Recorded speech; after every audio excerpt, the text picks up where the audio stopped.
నమస్కారం. టీశాట్ వీక్షకులకి స్వాగతం. తెలంగాణ రాష్ట్ర పబ్లిక్ సర్వీస్ కమిషన్ నిర్వహిస్తున్నటువంటి గ్రూప్ 1 ప్రిలిమ్స్లో ఉన్నటువంటి టాపిక్ సామాజిక వెలి హక్కులు సమ్మిళిత విధానాలకు సంబంధించినటువంటి అంశాన్ని గత 3 ఎపిసోడ్లలో విభిన్న కోణాల్లో మనం విశ్లేషించడం జరిగింది. ఈసారి ముఖ్యంగా భారతదేశంలో 1990s తర్వాత జరిగినటువంటి పరిణామాలు, దేశ ఆర్థిక వ్యవస్థలో వచ్చినటువంటి విప్లవాత్మకమైనటువంటి మార్పుల వల్ల ప్రభుత్వము ముఖ్యంగా సమ్మిళిత విధానాలకు సంబంధించి అనుసరించినటువంటి వ్యూహాన్ని చర్చించే ప్రయత్నం చేస్తాం. సో దీనికి గత ఎపిసోడ్లలో స్వాతంత్రం కంటే ముందు ఉన్న పరిస్థితి, స్వాతంత్ర అనంతరం అప్ టు 1990s వరకు ఏ విధంగా ప్రభుత్వము సమ్మిళిత విధానాలను అవలంబించిందని చూసాం. ఇప్పుడు 1990s తర్వాత జరుగుతున్న పరిణామాలు, ముఖ్యంగా ఎకనామిక్ రిఫార్మ్స్ 1991 ఏదైతుందో, సో ఈ నేపథ్యాన్ని ఒకసారి మనం పరిగణలోకి తీసుకుంటే అప్పుడున్నటువంటి పరిస్థితుల్లో చాలా సంక్షోభం, ఎస్పెషల్లీ మనకి అవుట్ సైడ్ నుంచి వచ్చేటువంటి రుణం ఏదైతుందో, అంటే బయట నుంచి వచ్చినటువంటి అప్పులు పెరిగిపోయినాయి, వ్యాపార చెల్లింపుల పరిస్థితి ఏదైతుందో, సో చెల్లింపుల శేషం సమస్య తెలిపింది, ద్రవ్యోల్బణం ప్రమాదకర స్థాయికి, సో అదేవిధంగా విత్తపరమైనటువంటి సంక్షోభ పరిస్థితి భారతదేశంలో ప్రమాదకర స్థాయికి చేరుకున్నది. సో ఈ నేపథ్యంలో అనివార్యంగానే ప్రభుత్వము ఆర్థిక సంస్కరణల వైపు మొగ్గు చూపాల్సి వస్తుంది. అదే సమయంలో అంతర్జాతీయంగా గల్ఫ్ యుద్ధం కావచ్చు, సోవియట్ యూనియన్ ఆర్థిక వ్యవస్థ కుప్పకొలడం లాంటి బాహ్య పరిస్థితుల వల్ల కూడా భారతదేశంలో ఆర్థిక సంక్షోభం ఏర్పడింది. సో ఎకనామికల్ క్రైసిస్ ఏర్పడింది, ఆర్థిక సంక్షోభం. సో ఈ సంక్షోభం దృష్ట్యా భారతదేశాన్ని మనము ఎలా అంటే భారతీయ సమాజంలో భారతీయ సామాజిక సమస్యలు, ఆర్థిక సమస్యలు ఇవన్నీ కూడా భారతదేశానికి సంబంధించి 2 భాగాలుగా విడగొట్టుకుంటాం. 1990s నుంచి జరుగుతున్నట్టు పరిణామాలు ఒకటి, దానికంటే ముందున్నటువంటిది ఒకటి అని చూస్తున్నాం. సో ఈ పార్ట్ 1 సంబంధించి పార్ట్ 2 అంటే దేశానికి సంబంధించినటువంటి విషయాన్ని అర్థం చేసుకునేటప్పుడు ఈ 2 చాలా స్పష్టమైనటువంటి విధానాలు కనబడతాయి. సో 1990s తర్వాత జరుగుతున్నటువంటి ఇప్పుడు జరుగుతున్నటువంటి పరిణామాలను 1990s తర్వాత ఎకనామిక్ రిఫార్మ్స్ యొక్క ఇంపాక్టింగ్గా చెప్పాల్సి వస్తుంది.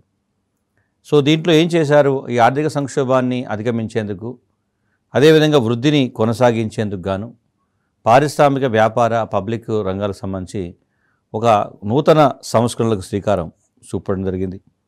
సో అది తప్పనిసరిగా మనం కొత్త మార్గాన్ని ఎంచుకుంటే తప్ప ఈ సంక్షోభం నుంచి బయటపడలేమనేటువంటి విషయాన్ని ఇవ్వబడుతుంది.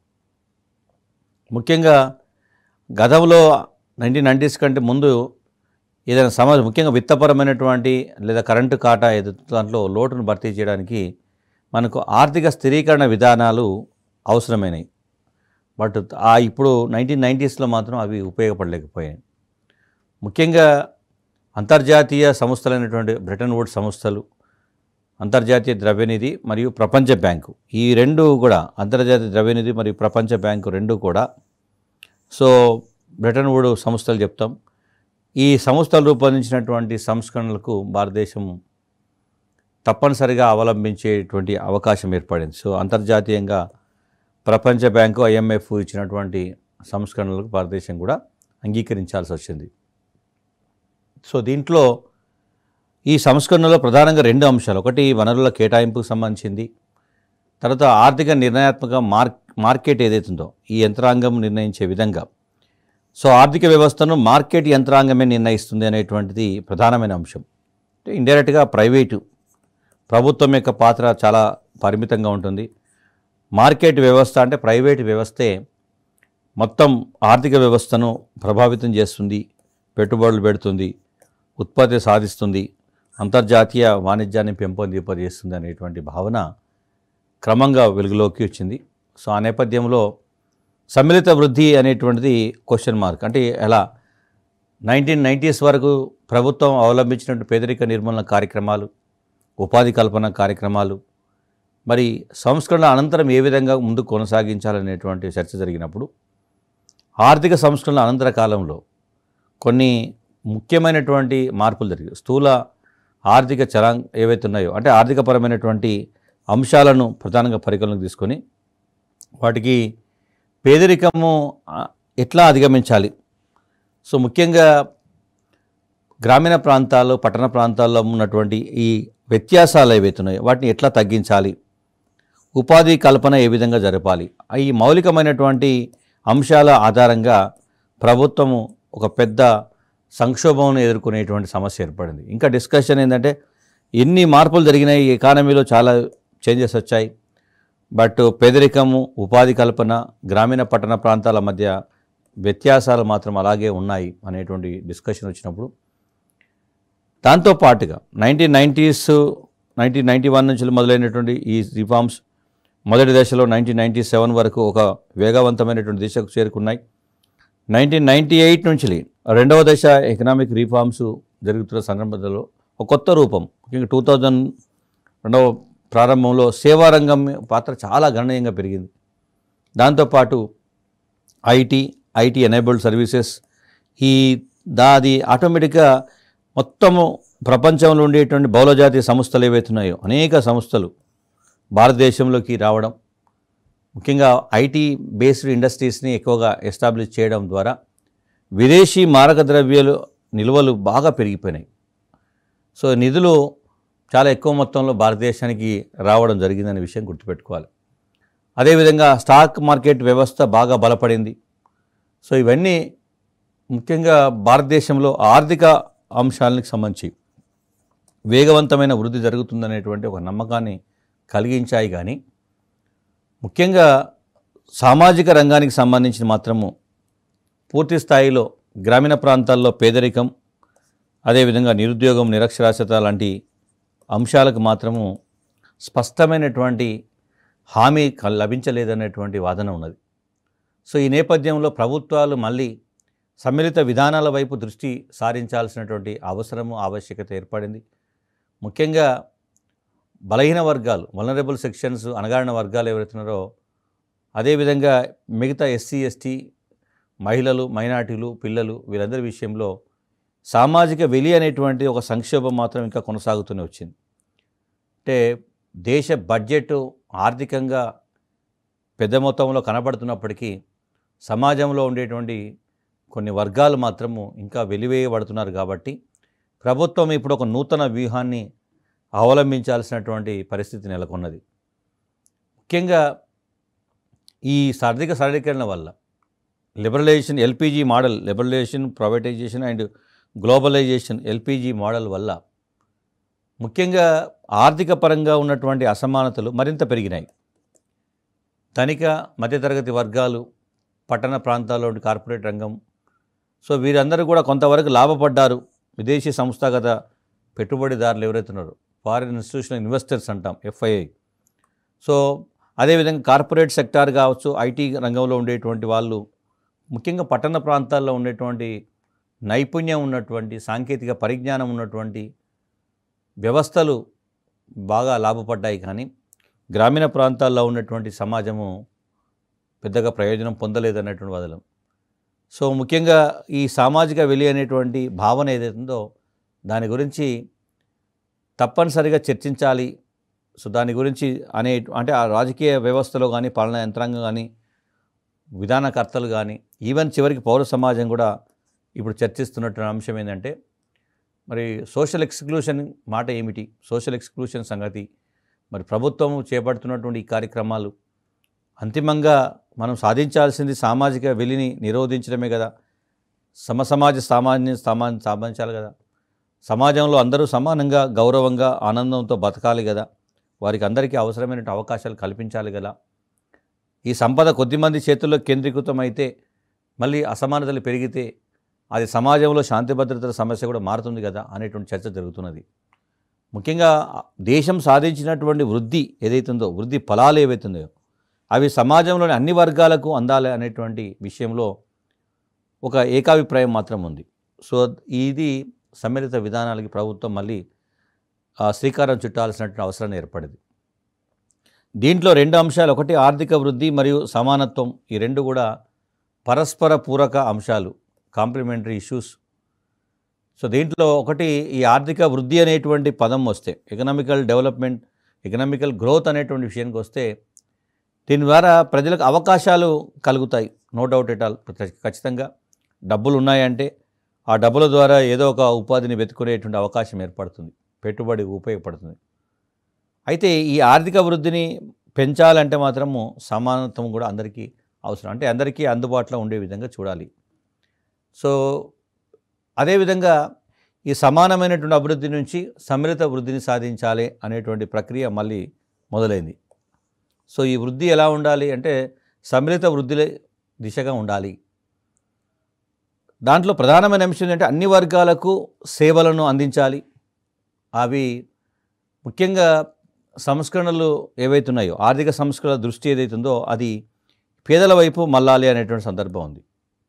అంటే ఆర్థిక సంస్కరణల యొక్క దృష్టి అంతా కూడా సమ్మిళిత వృద్ధి వైపు మలచగలిగితే ఖచ్చితంగా ప్రగతి ఉంటుంది. అంటే సమ్మిళిత వృద్ధిని పక్కకు పెట్టి ఈ సంస్కరణలు కేవలం ఆర్థిక అంశాల కోణంలో కనుక కొనసాగిస్తే సమాజంలో అసమానతలు మరింత పెరిగేటువంటి ప్రమాదం ఉంది.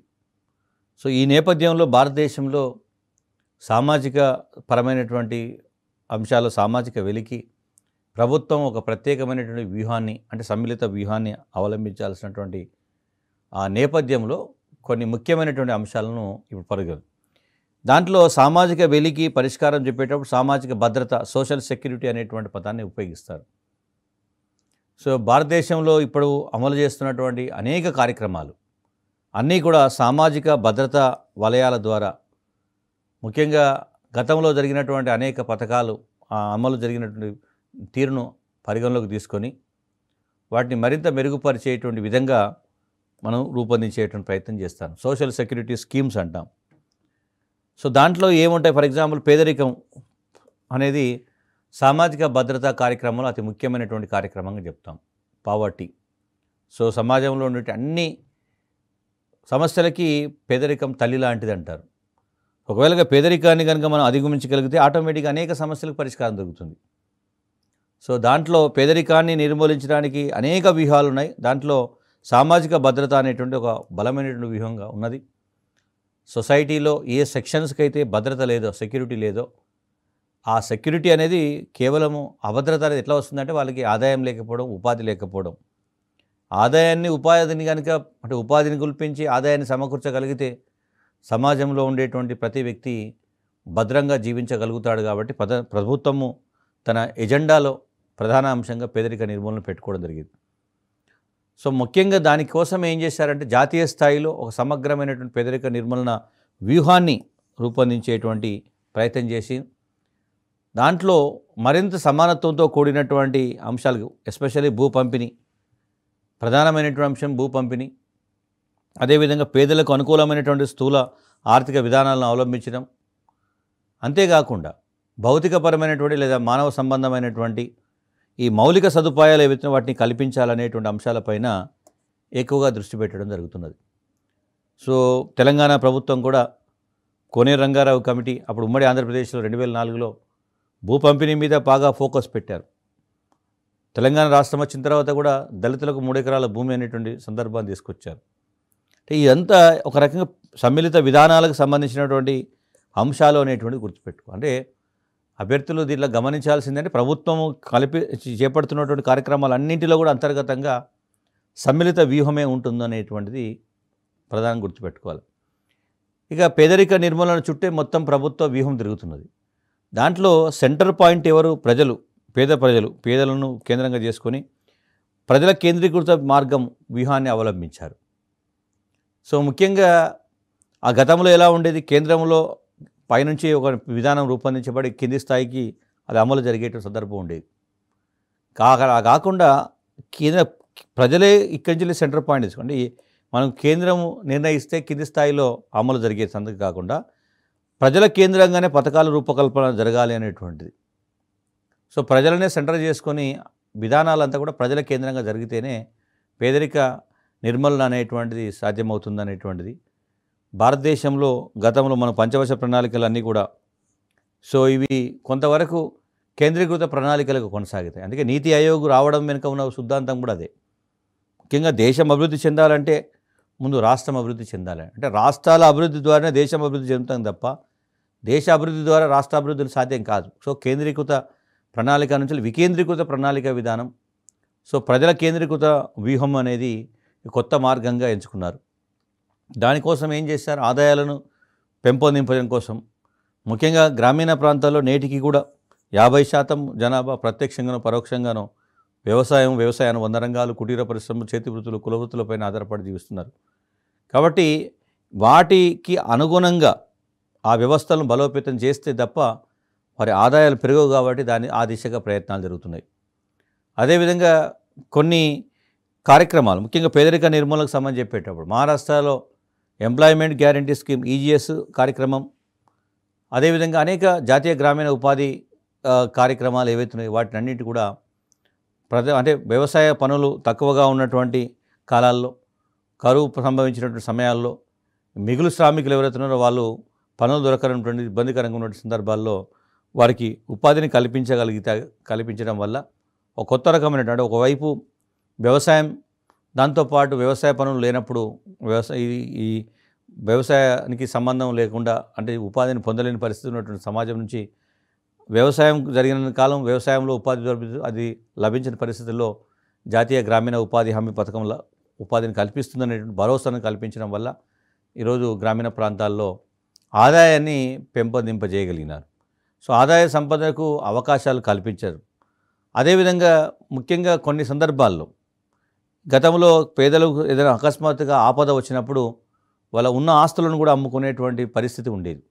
సో అలాంటి కఠిన నిర్ణయాలు తీసుకోకుండా ప్రజలకి ఒక ఆదాయ భద్రతను కల్పించేటువంటి అంశంగా ప్రభుత్వం కొత్త వ్యూహాన్ని ఎంచుకున్నది. ముఖ్యంగా గ్రామీణ ప్రాంతాల్లో వ్యవసాయ ఆధారిత సమాజాల్లో వ్యవసాయ సంక్షోభం అనేది అక్కడ ఉండేటువంటి ప్రజలపై ప్రత్యక్ష ప్రభావం చూపుతుంది. ముఖ్యంగా మనదంతా వర్షాధారిత దేశం, వర్షాధారిత వ్యవసాయ విధానం. వర్షాలు సరిగా వస్తేనే వ్యవసాయం కొనసాగుతుంది. ఒకవేళ కరువు కనుక వస్తే ఆ సందర్భాల్లో ముఖ్యంగా ఆ సంవత్సరంలో ఇక పేదరికము, నిరుద్యోగము అనేది మరింత ప్రమాదకర స్థాయికి చేరుకుంటాయి. కాబట్టి కరువు సంభవించకుండా కరువు నివారణ కోసం ప్రభుత్వం ప్రత్యేక చర్యలు చేపట్టడం, అది కూడా పేదరిక నిర్మూలన, ఆహార భద్రత విధానాలు కరువు కాటకాలను కొంతవరకు నిరోధించగలిగినాయి. మహారాష్ట్రలో కరువు సంభవించినప్పుడు అప్పుడు 1973 టైంలో మహారాష్ట్రలో ఒక అతిపెద్ద కరువు సంభవిస్తుంది. దానివల్ల తలసరి ఆహార ధాన్యాల లభ్యత కూడా తగ్గిపోయింది. సో ఆ విధంగా వాళ్ళు ముఖ్యంగా ఇతర ప్రజాపనుల కార్యక్రమం జరగడం ద్వారా కొంతవరకు దాని నుంచి వాళ్ళు ఉపశమనం పొందినటువంటి అధ్యయనాలు మనకు బట్టి తెలుస్తున్నది. సో కరువు నివారణ కోసం చేపట్టిన చర్యలు అది ఒక పార్ట్. ఇంకోటి సమగ్రమైన అభివృద్ధి కోసం చేసినటువంటి చర్యలను కనుక చూస్తే ఒక ప్రాంతం యొక్క సమగ్ర అభివృద్ధికి మనకి తాత్కాలికంగా ఒక కార్యక్రమాన్ని రూపొందించడం అనే సందర్భం వచ్చినప్పుడు అంటే మొత్తం ప్రాంతానికి వర్తించే పథకము ఒక ప్రాంతంలోని ఒక చిన్న ఉప ప్రాంతానికి వర్తించే పదం చూసినప్పుడు సో ఇలా కాకుండా ఒంటరిగా కాకుండా మొత్తం ప్రాంతానికి వర్తించేటువంటి పథకాన్ని కనుక రూపొందిస్తే ఆ ప్రయోజనం ఎక్కువగా ఉంటుంది, సమగ్ర ప్రాంత అభివృద్ధికి అవకాశం కలుగుతుందని చెప్పారు. సో దాంట్లో ఇప్పుడు మనకి భారతదేశంలో వేతన ఉపాధి కార్యక్రమాలను అమలు చేస్తున్నటువంటి సందర్భం ఉంది. తర్వాత ఇంతకుముందే మనం డిస్కస్ చేసాం, ముఖ్యంగా పేదరిక నిర్మూలన అనేటువంటిది కింది నుంచి పైకి జరగాలి, కింద స్థాయిలో పథకాల రూపకల్పన జరగాలి, అది ముందుకు వెళ్ళాలి అంటున్నారు. సామాజిక భద్రత, పేదరిక నిర్మూలన, ఉపాధి కల్పన, ఆదాయాల పెంపుదల ఇలాంటి కార్యక్రమాలన్నింటినీ కూడా దిగువ నుంచి ఎగువ విధానంలోనే అవలంబించాలనేటువంటిది ప్రభుత్వం అవలంబిస్తుంది ప్రస్తుతం. అది కూడా ఒక సమ్మిళిత విధానంలో ఒక భాగమే.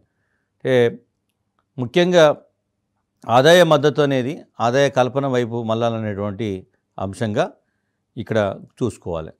దాంతోపాటు స్వయం ఉపాధి పైన ప్రధానంగా దృష్టి పెట్టారు. అంటే ప్రభుత్వము ఎట్టి పరిస్థితుల్లో ప్రభుత్వ ఉద్యోగాలను, ప్రైవేటు ఉద్యోగాలను, సంఘటిత రంగంలో ఉద్యోగాలను కొద్దిమందికి మాత్రమే కల్పించగలుగుతుంది.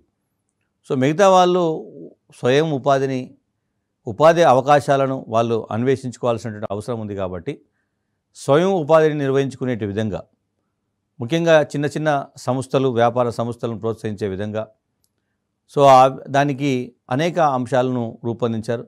స్వయం ఉపాధి అవకాశాలు చాలా సందర్భాల్లో కొన్ని విఫలమైనటువంటి ఇన్సిడెంట్స్ కూడా ఉన్నాయి. సో వాటన్నింటిని కూడా పరిగణలోకి తీసుకొని సో స్వయం ఉపాధి వైపు దృష్టి మళ్లించేటువంటి ప్రయత్నం చేశారు. సో దీంట్లో భాగంగా మనకి ఆర్థిక కార్యకలాపాల్లో అనేక మార్పులకు శ్రీకారం చుట్టారు. ఎస్పెషల్లీ ఉత్పాదకత పెంపొందింపేటువంటి మార్గాల వైపు, మార్కెటింగ్ వ్యవస్థ వైపు దృష్టి పెట్టారు. So integrated rural development programme ఏదైతుందో అది ఒక రకంగా సక్సెస్ఫుల్ ప్రోగ్రామ్గా, ఐఆర్డిపి అంటే ఇంటిగ్రేటెడ్ రూరల్ డెవలప్మెంట్ ప్రోగ్రామ్, దీనిలో ఇంటిగ్రేటెడ్గా ఒక గ్రామీణ ప్రాంతాన్ని ఒకేసారి అభివృద్ధి చెందించేటువంటి, అనేక కోణాల్లో ఒకేసారి అభివృద్ధి చెందించేటువంటి ఒక వ్యూహంగా దీన్ని ఎంచుకోవడం జరిగింది. సో దీంట్లో మార్కెటింగ్ వ్యవస్థను బలోపేతం చేశారు. దీంట్లో ఉండే లోపాలను కూడా అధ్యయనం చేశారు.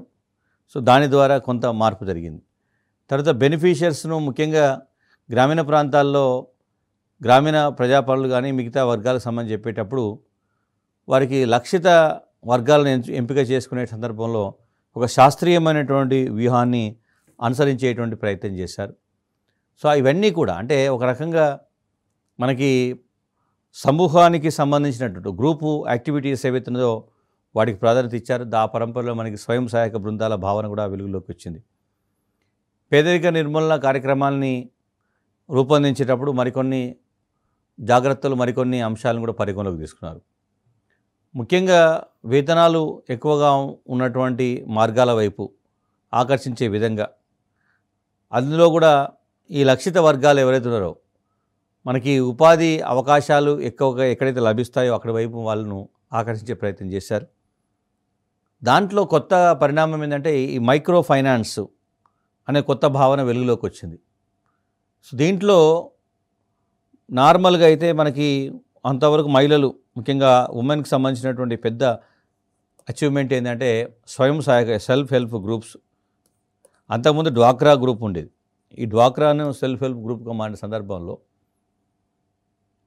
సో వీళ్ళు ఆటోమేటిక్గా సూక్ష్మ పరపతి పథకాల ద్వారా, మైక్రో ఫైనాన్స్ అంటాం, వాళ్ళకి అవసరమైన సూక్ష్మ పరపతిని అందించి స్వయం ఉపాధి కార్యకలాపాల వైపు వాళ్ళని నెట్టడం వల్ల ఆటోమేటిక్గా మనకి తక్కువ కాలంలోనే ఈ కింది స్థాయిలో అనేక మార్పులు కనబడ్డాయి.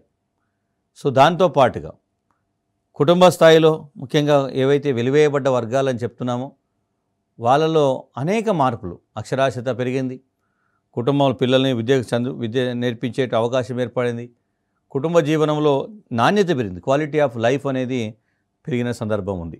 మహిళలు కూడా ముఖ్యంగా ఒకప్పుడు మహిళలు ఇంటికి మాత్రమే పరిమితమై కేవలం ఇంటి పనులకు మాత్రమే వాళ్ళ యొక్క శక్తి సామర్థ్యాలు సరిపోతాయి అనేటువంటి భావన నుండి వారిలో ఉండేటువంటి మానవ వనరులు కూడా వెలుగులోకి తీసుకుని వచ్చి దేశ ఆర్థిక సంపదలో వారిని కూడా భాగస్వాములు చేసేటువంటి అవకాశాన్ని ఈ సెల్ఫ్ హెల్ప్ గ్రూప్స్ కాన్సెప్టు తీసుకొచ్చింది.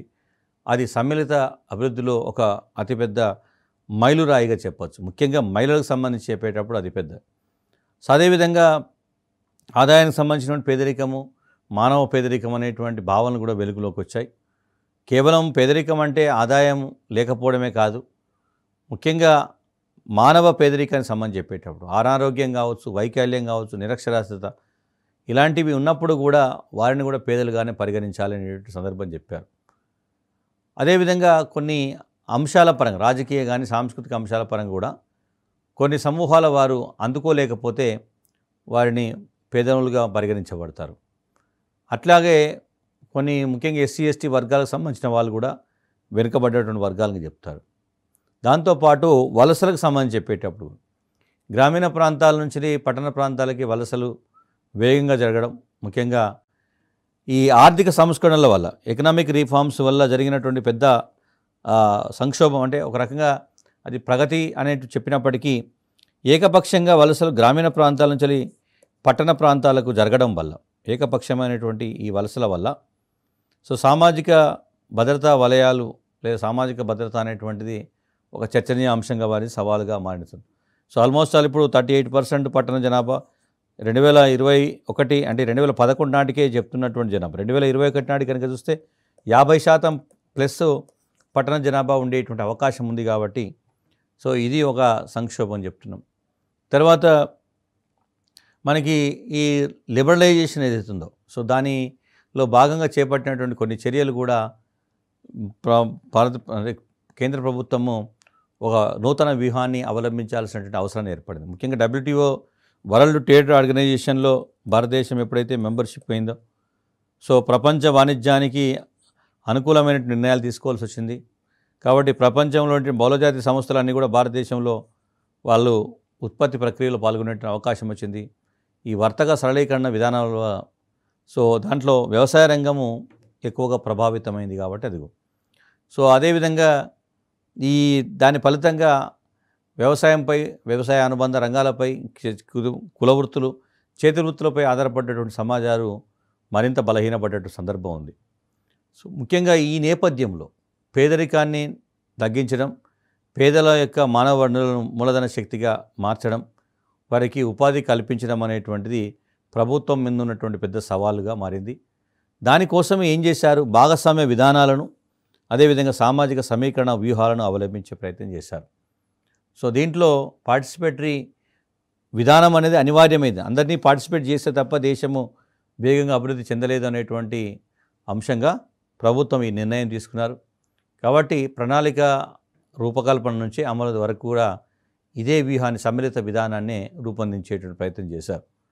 సో ముఖ్యంగా నవకల్పనలతో కూడినటువంటి పథకాల రూపకల్పన, ముఖ్యంగా పేదలకు ఉపయోగపడేటువంటి పథకాల రూపకల్పన అనేది ప్రధానమైన అంశంగా, సామాజిక సేవలను మరింత విస్తృతపరచాలి, ఎస్పెషల్లీ సామాజిక అభివృద్ధిలో సమ్మిళిత కార్యక్రమాల యొక్క పాత్ర ఎక్కువగా ఉండాలి అనేటువంటిది ప్రధానమైనటువంటి చర్చనీయ అంశంగా మారింది.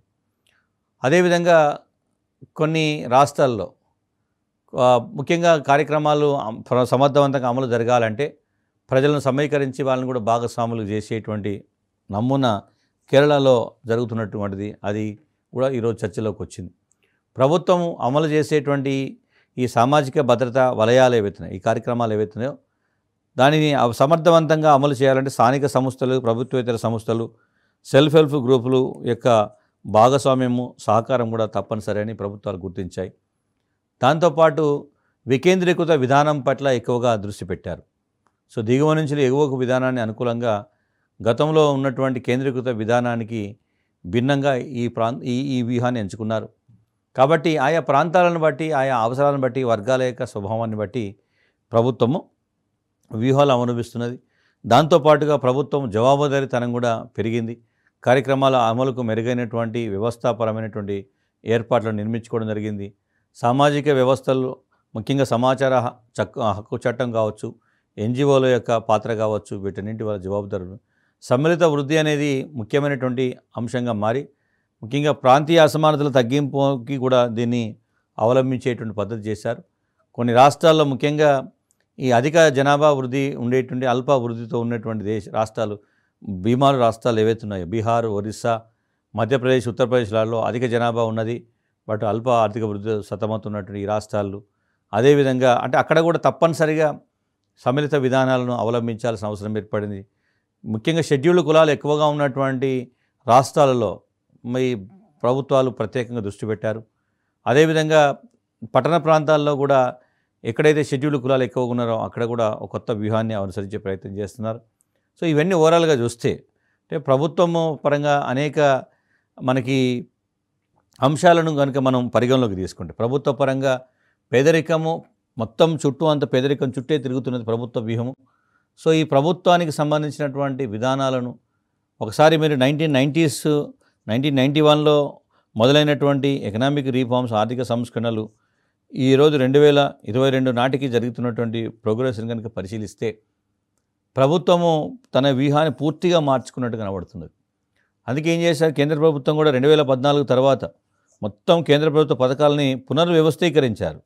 మొత్తం రీఆర్గనైజ్ చేసేసి దాంట్లో కోర్ ఆఫ్ ది కోర్, చాలా అతి ముఖ్యమైనటువంటి కార్యక్రమాలు, కోర్ ముఖ్యమైన కార్యక్రమాలు, లెస్ ఇంపార్టెంట్, తక్కువ ప్రాధాన్యత కార్యక్రమాలుగా మార్చి, అదేవిధంగా ఒకే లబ్ధిదారునికి వివిధ పథకాల ద్వారా చేరుకునే బదులు ఈ పథకాలన్నింటినీ కూడా కలిపేసి ఒకే పథకం ద్వారా లబ్ధిదారుని చేరుకోవాలి అనేటువంటి ఒక భావన.